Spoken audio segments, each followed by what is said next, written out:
रामू एक साधारण सा मछुआरा एक छोटे से तटीय गांव में रहता था। उसका जीवन समुद्र की लहरों और मछलियों के इर्द गिर्द ही घूमता था। वह बचपन से ही अपने पिता के साथ नाव चलाना सीख गया था और धीरे धीरे समुद्र की हर एक लहर, हर एक धारा को समझने लगा था। रामू के पास एक पुरानी लेकिन मजबूत नाव थी जिसे उसने अपने हाथों से बनाया था। वह नाव उसकी सबसे अच्छी साथी थी जो उसे हर मौसम में, हर मुश्किल में साथ देती थी। रामू का गांव सागरपुर एक शांत और सुंदर जगह थी। यहाँ के लोग सरल और मेहनती थे और उनका जीवन समुद्र पर ही निर्भर था। रामू को अपने गांव से बहुत प्यार था और वह हमेशा अपने गांव के लोगों की मदद के लिए तैयार रहता था। जब कभी किसी के जाल में कम मछलियां आती तो रामू अपनी मछलियां उन्हें दे देता था। वह जानता था कि समुद्र कभी कभी रूठ जाता है और ऐसे समय में एक दूसरे का साथ देना ही सबसे बड़ी बात होती है। एक दिन रामू सुबह सुबह अपनी नाव लेकर समुद्र में निकला। मौसम थोड़ा खराब था, आसमान में काले बादल छाए हुए थे और हवा भी तेज चल रही थी।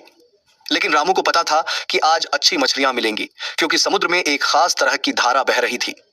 वह अपनी नाव को धीरे धीरे आगे बढ़ाता गया और जैसे ही वह गहरे पानी में पहुंचा उसने अपना जाल डाल दिया। कुछ देर बाद जब उसने जाल खींचा तो वह हैरान रह गया। जाल में बहुत सारी मछलियां फंसी हुई थीं और उनमें से कुछ तो बहुत बड़ी थीं। रामू का चेहरा खुशी से खिल उठा। आज उसकी मेहनत रंग लाई थी। वह अपनी नाव को मछलियों से भरकर वापस गांव की ओर चल पड़ा। रास्ते में अचानक मौसम और भी खराब हो गया। तेज हवाओं के साथ बारिश शुरू हो गई और समुद्र में ऊंची ऊंची लहरें उठने लगीं। रामू ने अपनी नाव को संभालने की पूरी कोशिश की, लेकिन लहरें इतनी तेज थीं कि नाव डगमगाने लगी। रामू को डर लगने लगा, लेकिन उसने हिम्मत नहीं हारी। वह जानता था कि अगर वह घबरा गया तो सब कुछ खत्म हो जाएगा।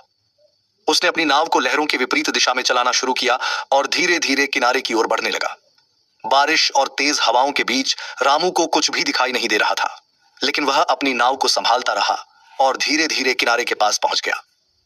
जब वह किनारे पर पहुंचा तो उसने देखा कि गांव के लोग उसकी प्रतीक्षा कर रहे थे। वे सभी चिंतित थे और जैसे ही उन्होंने रामू को देखा उनके चेहरे खुशी से चमक उठे। रामू ने अपनी नाव को किनारे पर लगाया और गांव वालों ने उसकी मदद की। उस दिन रामू ने न सिर्फ बहुत सारी मछलियां पकड़ी बल्कि उसने अपनी हिम्मत और साहस का भी परिचय दिया।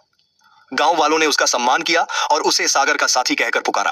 रामू ने विनम्रता से सबका धन्यवाद किया और कहा कि यह सब समुद्र माता की कृपा है। कुछ दिनों बाद रामू को एक अजीब सी मछली मिली। वह मछली सुनहरे रंग की थी और उसकी आंखें मोतियों की तरह चमक रही थीं। रामू ने उस मछली को ध्यान से देखा और उसे लगा कि यह कोई साधारण मछली नहीं है। उसने उस मछली को अपने घर ले जाकर एक बड़े से बर्तन में रख दिया। रात में जब रामू सो रहा था तो उसने एक सपना देखा। सपने में एक सुंदर जलपरी उसके सामने आई और उसने कहा, रामू, तुमने मुझे बचाया है। मैं एक जादुई मछली हूं और मैं तुम्हें एक वरदान देना चाहती हूं। रामू ने कहा, मुझे किसी वरदान की जरूरत नहीं है, मुझे बस अपने गांव के लोगों की खुशी चाहिए। जलपरी ने मुस्कुराते हुए कहा, तुम्हारी यही इच्छा पूरी होगी। तुम्हारे गांव में कभी भी मछलियों की कमी नहीं होगी और तुम्हारे गांव के लोग हमेशा खुश रहेंगे। अगली सुबह जब रामू उठा तो उसने देखा कि सुनहरी मछली गायब हो गई थी। लेकिन उस दिन से रामू के गांव में कभी भी मछलियों की कमी नहीं हुई। गांव के लोग हमेशा खुश रहते थे और रामू सागर का साथी बनकर हमेशा उनकी मदद करता रहा।